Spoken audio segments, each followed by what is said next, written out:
Olá? Hoje a gente vai mergulhar, assim, bem fundo num documento que, nossa, deu o que falar e continua super relevante, né? Desde que saiu, lá em 1968, a carta encíclica Humanae Vitae, do Papa Paulo VI. Exatamente. A nossa fonte aqui é o texto original mesmo, o que foi publicado pela Santa Sé. E a ideia é, sabe, desvendar os argumentos principais sobre regulação da natalidade, tentar sacar um pouco o clima da época Uhum. e entender por que esse texto ainda gera tanta discussão. É isso aí. É uma análise, assim, bem densa da Igreja Católica sobre temas como a transmissão da vida, o amor entre marido e mulher, a moralidade, e tudo isso num momento, os anos 60, né? Uma época quente para esses assuntos. Muito. Essas questões estavam, tipo, explodindo.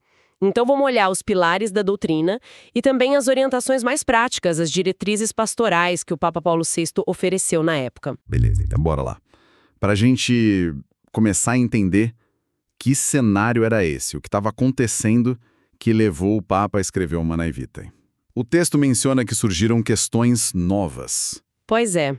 O documento já começa reconhecendo, sabe, a seriedade e também a beleza de gerar filhos, mas ele logo aponta para um mundo que estava mudando muito rápido. A seção 2, por exemplo, menciona algumas coisas-chave. Tipo o quê, por exemplo? Bom, primeiro, o rápido crescimento da população mundial. Isso gerava um certo receio, sabe, de faltar recurso para todo mundo. Ah, questão demográfica. Exato. E junto com isso, as condições de vida estavam mudando. Trabalho, moradia, a necessidade de mais estudo, tudo isso tornava para muitas famílias um desafio bem maior ter muitos filhos. Faz sentido. E tinha mais coisa rolando, né? Eu li que a própria visão sobre o papel da mulher na sociedade estava mudando. O valor do amor do casal em si ganhando mais destaque. Sim, sim, com certeza. A mulher ganhando mais espaço, buscando outras realizações além da maternidade. E o amor conjugal sendo visto não só como meio para ter filhos, mas com um valor em si mesmo. Entendi. E não dá para esquecer, claro, o avanço da ciência e da tecnologia. O ser humano estava começando a dominar a natureza de formas que antes eram impensáveis, né? E isso começava a chegar perto de controlar a própria vida biológica. Nossa, é verdade. Então era tipo assim, um pacote completo de mudanças sociais, econômicas, culturais e tecnológicas. E tudo isso levantava perguntas novas e, vamos dizer, bem cabeludas para a igreja. Imagino, perguntas do tipo, será que aquelas normas morais que sempre valeram, será que elas ainda se aplicavam? Ou, como o texto mesmo coloca, será que uma fecundidade menos exuberante, mas mais racionalizada, poderia justificar o uso de métodos para evitar filhos? Exatamente essa questão. Começou um debate forte, sabe? Se a intenção de planejar a família, de ter um número de filhos que se pudesse criar bem, se essa extensão poderia tornar aceitável um ato que, na prática, impedisse a concepção. Entendi. Questionava-se até se a razão humana não deveria assumir o controle sobre os ciclos biológicos naturais, que antes eram vistos como algo, dado por Deus. Era uma pressão vinda de muitos lados. Complicado. Muito. E aí, diante disso tudo, a liderança da igreja, o que a gente chama de magistério, sentiu que precisava, sabe, revisitar e aprofundar o ensinamento sobre o casamento. E fazer isso olhando para a lei natural, que eles entendem como escrita no ser humano, e também para a revelação divina, o que Deus revelou. E teve até uma comissão de estudo, né? Que o Papa João XXIII criou e o Paulo VI depois aumentou, chamando especialistas, casais. Sim, teve essa comissão, a seção 5 fala dela. Tinha gente de várias áreas, teólogos, médicos, sociólogos e também casais, para trazer a experiência vivida. Mas não chegaram no acordo, pelo jeito. Pois é, a coisa não foi simples. As conclusões não foram unânimes. E a seção 6 explica que, justamente por causa dessa divergência toda e porque algumas propostas que surgiram ali se distanciavam bastante do que a igreja tradicionalmente ensinava sobre moralidade conjugal. O Papa decidiu resolver ele mesmo. Exato. O Papa Paulo VI avocou a decisão final para si. Ele sentiu que era um dever dele, como Papa, como sucessor de Pedro, dar a palavra final, baseado no que ele entendia ser o mandato que recebeu de Cristo. A encíclica, então, é essa resposta pessoal e oficial dele. Ok, então vamos entrar na resposta. Qual foi a base, o alicerce doutrinal que ele apresentou para justificar a posição dele? O texto fala muito numa tal de visão integral do homem. O que seria isso exatamente? Essa visão integral do homem, mencionada na seção 7, é um ponto de partida fundamental. A ideia é que a gente não pode olhar para o ser humano de forma fatiada, sabe? Não dá para considerar só o lado biológico, ou só o psicológico, ou só o social. Tem que ver o todo. Tem que ver o todo. A pessoa inteira, incluindo a sua dimensão espiritual, a sua vocação para algo que vai além desta vida, seu destino eterno. É uma visão bem ampla, que engloba corpo e alma, natureza e chamado divino. E é a partir dessa visão completa que a encíclica vai entender o casamento e a sexualidade. Interessante. E como essa visão mais completa se aplica especificamente ao amor do casal? A encíclica descreve esse amor de um jeito bem detalhado, né? Sim, descreve. A seção 9 é bem clara nisso. Ela lista 4 características que, para a Igreja Católica, são essenciais para definir o verdadeiro amor conjugal. Quais são elas? Primeiro, ele é plenamente humano. Quer dizer, não é só instinto animal, sabe? Envolve os sentimentos, a sensibilidade, mas também a inteligência e a vontade livre. É uma escolha, um ato de liberdade que deve crescer e se aprofundar. Ok, humano. Que mais? Segundo, ele é total. Isso significa uma entrega mútua, completa, sem reservas. É uma forma muito especial de amizade, onde os dois partilham tudo, de forma generosa, as alegrias e as dificuldades. Total. Faz sentido. Terceiro, ele é fiel e exclusivo. O compromisso é para a vida toda, até a morte, só com aquela pessoa. É um laço que, no caso dos católicos, é selado pelo sacramento do matrimônio. Fiel e exclusivo. E a quarta? E a quarta característica, talvez a mais discutida nesse contexto, é que ele é fecundo. Ou seja, esse amor não se fecha nos dois, mas ele tem uma ordenação natural, uma abertura para gerar e educar filhos. Ah, abertura à vida. Exatamente. Inclusive, a encíclica cita um documento importante do Concílio Vaticano II, a Gaudium et Spes, para dizer que os filhos são o dom mais excelente do matrimônio. Eles são vistos como fruto e sinal desse amor. Entendi as 4 características. Humano, total, fiel e fecundo. E é aí que entra aquele conceito de paternidade responsável. Fico curioso com esse termo porque, hoje em dia, paternidade responsável pode significar tanta coisa diferente. O que significava ali, naquele contexto específico da encíclica? Ótima pergunta, porque realmente o termo pode ser interpretado de várias formas. Ali, na seção 10 da Humanae Vitae, a paternidade responsável é um conceito com várias camadas interligadas. Camadas. Como assim? Bom, inclui sim o conhecimento e o respeito pelos processos biológicos da reprodução. O casal deve entender como funciona o corpo. Inclui também o autocontrole, o domínio da razão e da vontade sobre os instintos e as paixões. Ok, conhecimento e autocontrole. Também leva em conta as condições concretas em que a família vive. Condições físicas, de saúde, econômicas, psicológicas, sociais. Tudo isso deve ser considerado para decidir de forma consciente se é o momento de ter mais filhos ou se existem motivos sérios para espaçar os nascimentos. Ah, então a encíclica reconhece que podem existir motivos válidos para não ter filhos num determinado período. Isso é importante. Sim, reconhece que podem existir motivos graves, como o texto diz. Mas e aqui está o ponto crucial que diferencia essa visão de outras. Essa decisão não é vista como uma autonomia absoluta do casal. Não é um nós decidimos e pronto. Como assim, então? A paternidade responsável, no sentido da encíclica, significa, antes de tudo, reconhecer que existem deveres. Deveres para com Deus, consigo mesmo, com a família e com a sociedade. E esses deveres se organizam numa hierarquia de valores. Hierarquia. Sim. E, fundamentalmente, o casal deve procurar agir de acordo com o que a Igreja ensina a ser a intenção criadora de Deus para o matrimônio e para a sexualidade. Essa intenção estaria manifestada na própria natureza do ato conjugal, e é interpretada e ensinada pela Igreja. Ou seja, a responsabilidade é exercida dentro de um quadro moral objetivo, não é uma liberdade total e subjetiva. Certo. Acho que agora a gente está chegando no núcleo da questão, né?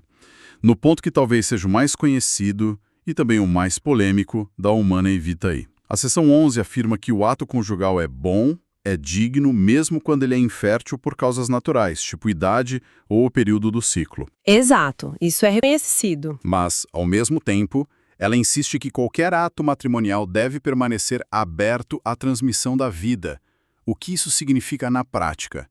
Como o ato pode ser aberto à vida mesmo sendo infértil? Essa é a chave. A encíclica argumenta que existe uma conexão inseparável, algo que Deus quis e estabeleceu, entre os dois significados principais do ato sexual dentro do casamento. Os dois significados que você mencionou antes. Isso. O significado unitivo, que é a união íntima do casal, a expressão do amor deles, e o significado procriador, que é a aptidão natural desse ato para gerar uma nova vida. A seção 12 é muito forte nisso.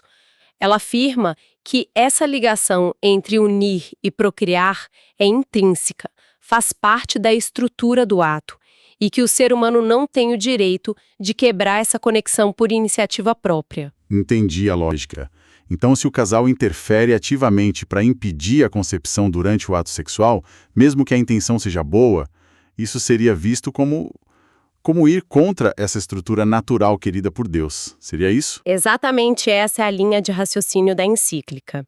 A seção 13 argumenta que usar o ato conjugal, que é visto como um dom divino, algo bom em si, mas ao mesmo tempo anular deliberadamente a sua capacidade de gerar vida, seria uma contradição interna. Uma contradição? Sim, seria agir contra a própria natureza do ato e, por consequência, contra o plano divino para a sexualidade humana. O texto usa até uma imagem bem forte para explicar isso. Diz que os esposos são administradores dos desígnios de Deus, eles cuidam desse dom, mas não são árbitros das fontes da vida humana. Não são donos absolutos para fazerem o que quiserem com essa capacidade. Essa ideia da conexão inseparável e de não sermos árbitros, acho que agora fica mais claro por que a encíclica vai fazer aquela distinção tão marcada entre os métodos que ela considera aceitáveis e os que ela considera inaceitáveis para regular a natalidade, né? Perfeito! É exatamente daí que deriva toda a parte normativa, as regras morais que ela estabelece. A seção 14 é bem direta ao ponto. Ela lista o que considera moralmente ilícito. O que entra nessa lista? Primeiro, qualquer forma de interrupção direta do processo generativo já iniciado, ou seja, o aborto direto, mesmo que seja por motivos terapêuticos, para salvar a mãe, por exemplo. Aborto direto, ok. Segundo, a esterilização direta, seja ela permanente, como uma laqueadura ou vasectomia, ou temporária, feita com o propósito de impedir futuras gravidezes. Esterilização direta também não. E terceiro, e aqui entra a questão da contracepção, é considerada ilícita toda ação que, seja antes do ato conjugal, durante o ato ou depois dele, tenha como objetivo ou como efeito tornar a procriação impossível. Isso inclui explicitamente todos os métodos contraceptivos artificiais, pílula, DIU, preservativo, etc. Entendi. E o texto chega a abordar aquela ideia de que talvez a contracepção pudesse ser um mal menor em algumas situações? Ou que, sei lá, atos individuais inférteis poderiam se justificar se o casamento como um todo fosse aberto à vida, se o casal tivesse outros filhos? Sim, a encíclica rejeita essas ideias explicitamente. A lógica defendida ali é que cada ato conjugal tem sua própria moralidade intrínseca e deve, por si só, respeitar essa estrutura unitiva e procriativa. Não se pode justificar um ato que é considerado intrinsecamente errado, como a contracepção artificial, olhando para o conjunto da vida do casal ou para as intenções futuras. A moralidade do ato em si é o foco. Ok, ficou bem claro o que é considerado ilícito pela encíclica. Mas ela aponta algum caminho que seja considerado lícito para regular a natalidade? Afinal, ela reconheceu que podem existir motivos sérios para espaçar os filhos? Sim, ela aponta caminhos lícitos. Primeiro, a seção 15 esclarece uma coisa importante sobre tratamentos médicos. Se um tratamento é realmente necessário para curar uma doença da mãe, por exemplo, e esse tratamento acaba como efeito colateral indireto, causando infertilidade, isso é permitido, desde que a infertilidade não seja o objetivo direto do tratamento, mas uma consequência inevitável e não desejada em si mesma. Ah, entendi a diferença. E além disso? E aí vem o ponto principal do que é considerado lícito. A seção 16 apresenta o recurso aos períodos infecundos do ciclo menstrual da mulher, o que hoje a gente chama de métodos naturais de planejamento familiar. Os métodos naturais. Exato. A encíclica ensina que, se o casal tem motivos sérios e justos para espaçar os nascimentos, ou mesmo para evitar uma nova gravidez por um tempo, é moralmente aceitável ter relações sexuais apenas durante esses períodos que são naturalmente inférteis. Seria uma forma de regular a natalidade sem ofender os princípios morais que a própria encíclica estabeleceu. Mas espera aí. Essa é uma dúvida que muita gente tem, né? Se o objetivo final, tanto de quem usa o método natural, quanto de quem usa a contracepção artificial, pode ser exatamente o mesmo, ou seja, evitar uma gravidez por razões sérias. Onde é que a encíclica vê a diferença moral, fundamental, entre as duas coisas? Para muita gente, isso não parece uma distinção um pouco sutil demais?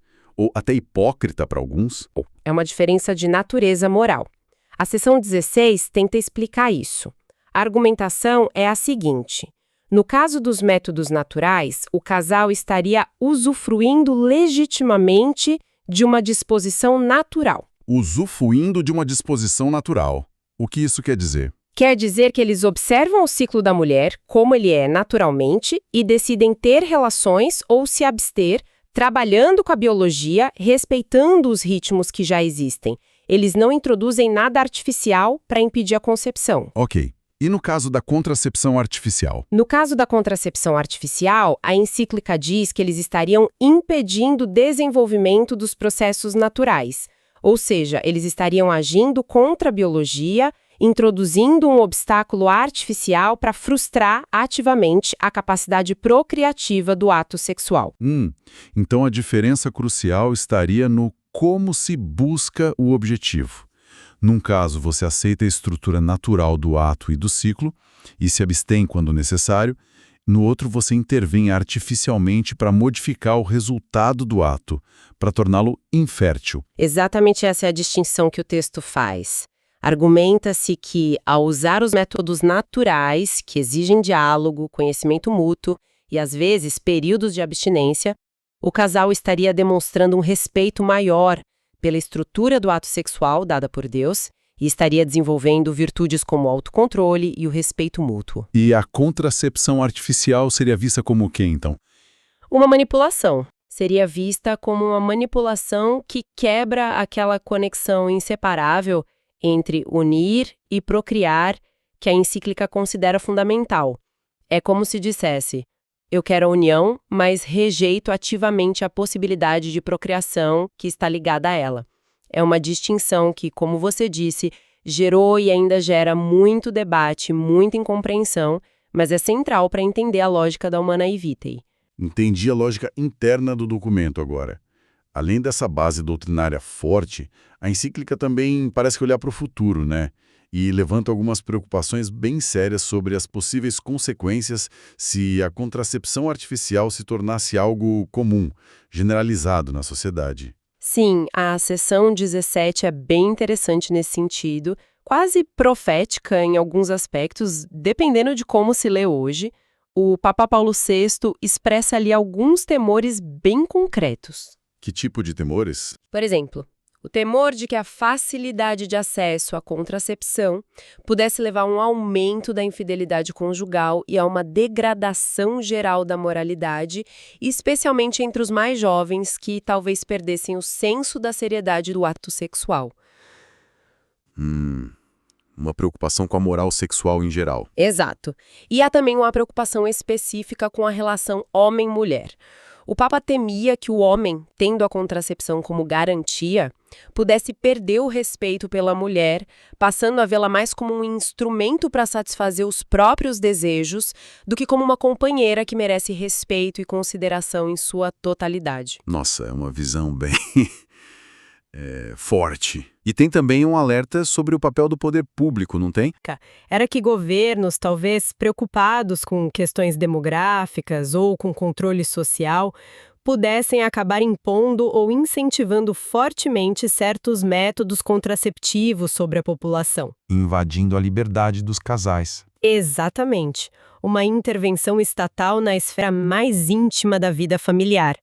Por isso, a encíclica defende com veemência que existem limites que não podem ser ultrapassados no domínio que o ser humano exerce sobre o próprio corpo e suas funções naturais.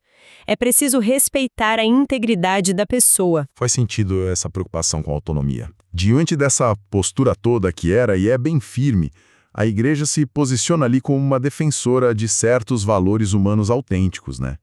Mesmo sabendo que ia gerar polêmica, que seria objeto de contradição, como diz a seção 18. Exatamente. A Igreja assume essa postura de sinal de contradição, defendendo o que acredita ser a verdade sobre o amor humano, mesmo que vá contra a opinião dominante.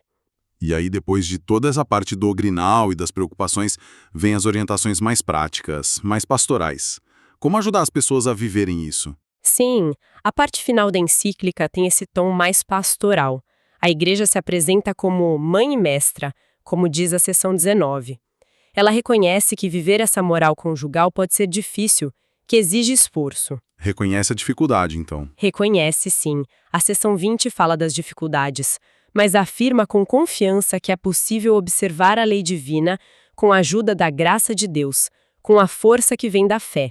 Não é algo impossível. E o que ela sugere concretamente? Enfatiza muito a importância do autodomínio, da disciplina pessoal, que a tradição chama de ascese, e também da prática da continência periódica, a abstinência nos períodos férteis, quando se usa métodos naturais. Diz que essas práticas não são só uma exigência, mas que elas trazem benefícios para o casal, fortalecem o amor, a ternura e trazem paz para a família. Interessante essa visão positiva da disciplina. Sim. E faz também um chamado mais amplo na seção 22, para que educadores, pais, meios de comunicação, todos que têm responsabilidade pelo bem comum, ajudem a criar um ambiente social e cultural que seja favorável à castidade, que valorize o autocontrole e o respeito na sexualidade. É um chamado para toda a sociedade, então. E depois ela se dirige a alguns grupos específicos, né? Dando umas orientações mais direcionadas para cada um. Isso mesmo. É como se quisesse envolver todo mundo nessa tarefa. Aos governantes, por exemplo, na seção 23, ela pede para não permitirem leis ou políticas que levem à degradação moral e para que busquem soluções justas para os problemas sociais e demográficos, apoiando as famílias, em vez de simplesmente promoverem métodos contraceptivos que ela considera indignos do homem. E para os cientistas? Aos homens de ciência, a seção 24, ela faz um apelo interessante. Encoraja a pesquisa científica para que se conheça melhor a fisiologia feminina, os ritmos naturais de fertilidade, de modo a tornar os métodos de planejamento familiar baseados nesses ritmos mais seguros, mais precisos e mais fáceis de usar. Um incentivo à ciência a serviço da vida e da moral. Legal. E para os próprios casais e aqueles que trabalham diretamente com eles, tipo médicos, padres? Sim, tem apelos bem específicos. Aos esposos cristãos, seção 25, ela lembra da vocação especial deles e da força que recebem do sacramento do matrimônio. Exorta-os a não desanimarem com as dificuldades, a buscarem força na oração, na Eucaristia e na confissão frequente para viverem a lei divina. E menciona até casais ajudando outros casais, né? Sim, o chamado apostolado dos esposos, seção 26. A ideia de que casais que vivem bem essa realidade podem ser um apoio e um exemplo para outros casais que estão lutando. Aos médicos e profissionais de saúde, seção 27, pede que sejam defensores da vida e que ajudem os casais a encontrarem soluções que estejam de acordo com a fé e a reta razão, sem impor visões contrárias. E aos padres, imagino que tem um papel crucial, hein? Crucial. Aos sacerdotes, seções 28 e 29, o Papa pede duas coisas que parecem um equilíbrio delicado. Primeiro, que exponham a doutrina da Igreja sobre o matrimônio sem ambiguidades, com total lealdade ao ensinamento oficial. Mas, ao mesmo tempo, que façam isso com muita paciência, caridade e misericórdia, especialmente no confessionário e no aconselhamento pessoal, compreendendo as fragilidades humanas. Lealdade e misericórdia. Um desafio. Sem dúvida. E, por fim, aos bispos, seção 30, como líderes das igrejas locais, ele pede um trabalho árduo e coordenado para proteger, promover e santificar o matrimônio, garantindo que essa doutrina seja ensinada corretamente em suas dioceses. É um chamado bem abrangente, envolvendo todos os níveis da igreja e da sociedade. Uau, realmente é um documento denso, com muitas camadas, muitas implicações. Então, tentando, assim, amarrar tudo que a gente conversou, a Humanae Vitae reafirma com muita força aquela ideia da ligação inseparável entre a união do casal e a abertura à procriação no ato conjugal. Exato. Esse é o pilar. E por causa desse pilar, ela rejeita como imorais os métodos artificiais de contracepção, o aborto direto e a esterilização direta. Mas, por outro lado, considera moralmente lícito usar os períodos inférteis, os métodos naturais, se o casal tiver motivos sérios para espaçar ou evitar filhos. Correto. E, junto com tudo isso, faz um apelo bem amplo por responsabilidade, por autodisciplina, por confiança na ajuda de Deus e também por apoio mútuo entre os casais e por parte da Igreja e da sociedade. Um texto que, claramente, marcou uma época e continua sendo um ponto de referência e, claro, uma fonte constante de debate até hoje. Sem dúvida nenhuma. E sabe, talvez uma provocação final, uma reflexão que fica pairando depois que a gente analisa o texto a fundo, é a seguinte. A encíclica insiste muito nessa ideia de respeitar a natureza do ato conjugal, de respeitar as leis inscritas por Deus no ser humano na biologia. Hoje, a gente vive numa era em que a tecnologia avança a passos largos, né?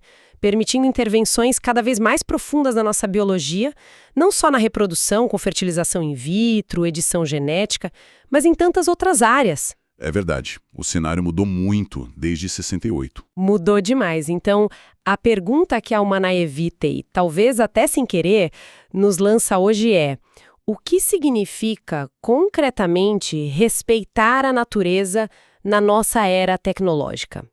Onde a gente traça a linha entre sermos aqueles administradores responsáveis da vida, como dizia o Papa Paulo VI, e nos tornarmos seus árbitros, seus donos, decidindo o que pode ou não ser modificado na nossa própria constituição biológica. Nossa, que pergunta! É uma questão ética gigantesca, né? Que vai muito, muito além da discussão específica sobre contracepção. Ela toca no cerne da nossa relação com a tecnologia, com a biologia e, no fundo, com a própria condição humana. O que é ser humano num mundo onde podemos redesenhar a nós mesmos?